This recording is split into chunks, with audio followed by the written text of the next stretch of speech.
On a tendance à penser que les forces qui nous dirigent sont politiques, économiques.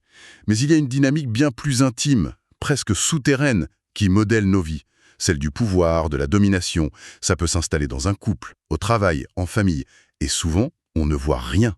Aujourd'hui, on s'attaque à un texte qui est une sorte de manuel d'ingénierie de la domination. Il décortique la mécanique avec une précision presque clinique. Alors l'idée, ce n'est pas de juger, de dire qui a tort ou raison. C'est plutôt de soulever le capot et de regarder comment le moteur fonctionne. On va suivre cette analyse pas à pas, de nos réflexes de survie les plus enfouis, jusqu'aux normes sociales qui, à la fin, justifient tout. C'est une exploration à plusieurs niveaux, du biologique jusqu'au culturel, pour comprendre comment on peut finir par accepter l'inacceptable. Et c'est un sujet qui est absolument central. Parce que la force de ces mécanismes, c'est justement leur invisibilité. Avec le temps, la répétition, une situation de domination devient normale. Elle fait partie du décor, on ne la questionne même plus. L'intérêt de ce texte, c'est qu'il agit vraiment comme un révélateur. Il met de la lumière sur des engrenages qu'on sentait peut-être, mais sans pouvoir mettre de mots dessus. Par où on commence alors? Le point de départ du texte est assez surprenant. On ne part pas de la psychologie, mais de la biologie, de notre système nerveux. Apparemment, tout part de nos réactions de survie face à une menace. Et il y en a 4. La lutte, la fuite, la sidération, on est figé quoi. Et la soumission. C'est exactement ça. Et le point fondamental, c'est que la domination qui s'installe dans la durée, elle ne peut pas reposer sur la lutte. Ce serait épuisant pour tout le monde. Elle ne peut pas non plus reposer sur la fuite, sinon, il n'y a plus de relation. Du coup, elle se construit sur la dernière réponse, la soumission. Le texte l'appelle la soumission adaptative. Le mécanisme est très insidieux. Il ne s'agit pas d'une grosse menace une fois. C'est l'installation d'une peur de fond, d'un stress chronique. Et face à ça, notre cerveau, dans une pure logique de survie, il va choisir l'option la plus simple, celle qui coûte le moins d'énergie. Et cette option, c'est de s'adapter pour moins souffrir. Exactement. La logique interne, qui est totalement inconsciente, c'est si je proteste, la menace grandit, je souffre plus. Si je me plie, la menace diminue, je souffre moins. C'est un pur calcul de survie. Et cette réponse biologique, cet instinct, c'est la fondation sur laquelle tout le reste va pouvoir être construit. C'est le socle. D'accord. Donc ça, c'est le matériel, la réaction de base du corps. Et j'imagine que c'est sur ce terreau que la manipulation psychologique peut vraiment s'épanouir. C'est le fameux logiciel dont parle le texte. Il identifie 4 grandes stratégies, c'est ça? Oui, 4 piliers. Ils vont venir s'appuyer sur cette prédisposition biologique. C'est vraiment le cœur de la mécanique. Le premier, c'est la dévalorisation. Ça a l'air simple, presque banal. Comment une critique peut avoir un effet aussi dévastateur? C'est juste la répétition. C'est la répétition et c'est le côté systématique. Ce n'est pas une critique constructive de temps en temps, non. Là, on parle de remarques incessantes, de comparaisons et surtout de ces petits messages sous-entendus. Tu n'es pas capable, laisse, je vais le faire, ou le classique, tu exagères toujours. Le but, ce n'est pas d'aider. Le but, c'est d'amener l'autre à douter de sa valeur et surtout de sa perception. C'est une sorte d'érosion lente, en fait. C'est le mot. L'érosion. La confiance intérieure, cette petite voix qui nous dit « ce que je pense est valable, ce que je ressens est légitime », elle commence à se fissurer. La personne se dit « finalement, il ou elle a peut-être raison, je suis peut-être vraiment trop sensible ». Et ça, c'est la première brèche. Elle est cruciale pour la suite. Et la suite, justement, c'est le deuxième mécanisme, l'inversion de la culpabilité. Là, on entre dans quelque chose de particulièrement tordu. Le texte explique comment le dominant nie sa part, accuse l'autre et va même jusqu'à se poser en victime. Et c'est d'une efficacité redoutable. Imaginez, vous êtes déjà en plein doute à cause de la dévalorisation. Alors quand un conflit éclate, à cause de son comportement, à lui ou à elle, eh bien, au lieu de vous défendre, vous êtes déjà prêt à croire que c'est votre faute. C'est le fameux « regarde ce que tu me forces à faire ». La personne qui hurle, qui reproche à l'autre sa propre colère. C'est l'exemple parfait.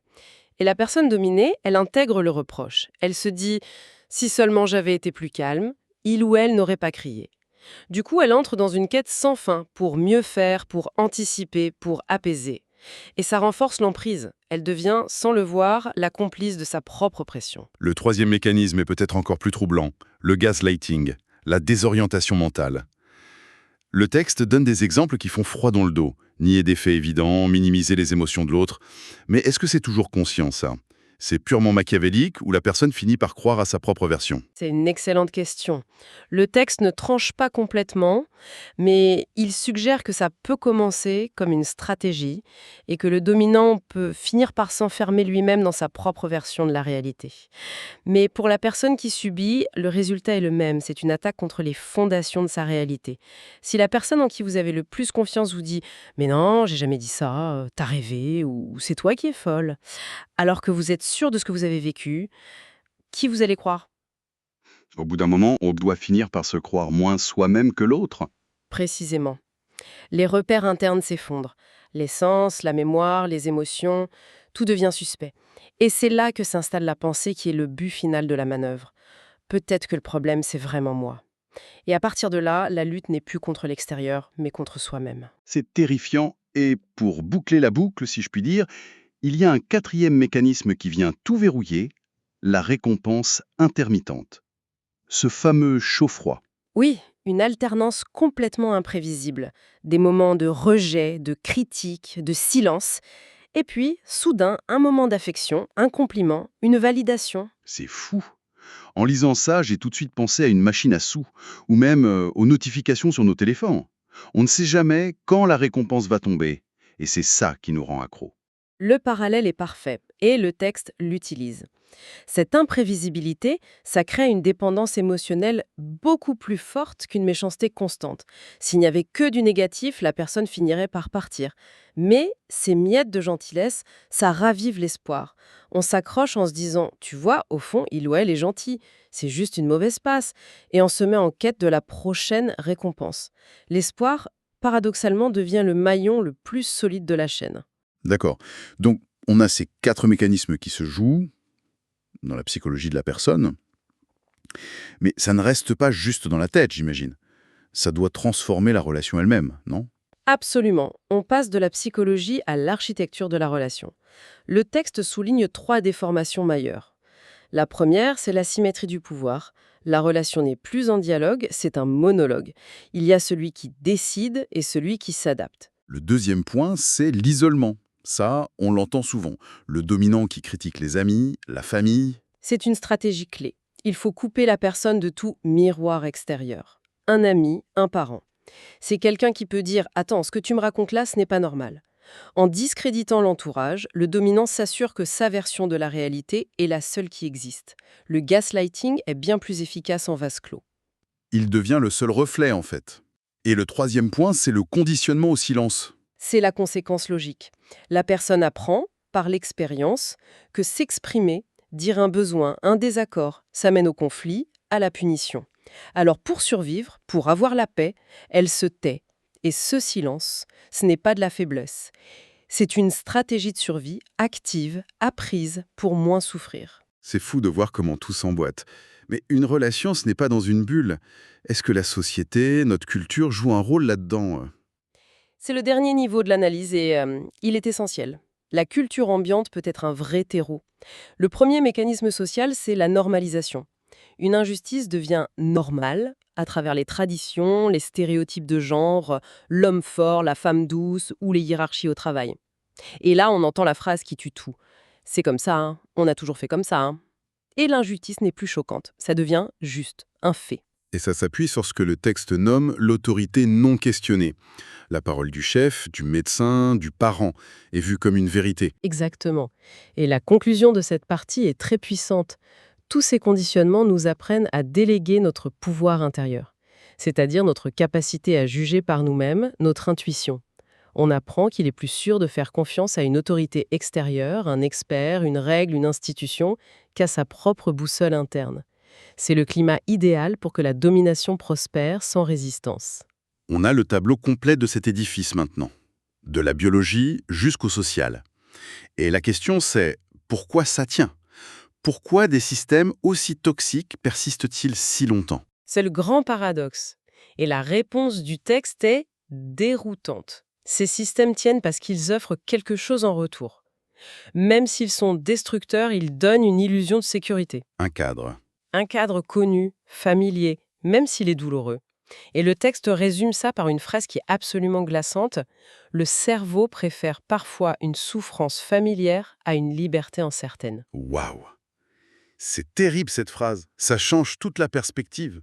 On pense que les gens restent par faiblesse ou par amour, mais en fait, ce serait une sorte de protection contre une peur encore plus grande. La peur du vide, de l'inconnu. C'est une peur primale. Sortir du système, c'est affronter le chaos. C'est terrifiant. Le système, lui, même s'il est injuste, il offre des règles. On sait comment se comporter pour moins souffrir. C'est un équilibre, même s'il est précaire. C'est un point capital. Alors, si la sortie est si terrifiante, quelle est la clé? Le texte est surprenant là-dessus. Il dit que ça ne commence pas par une révolte.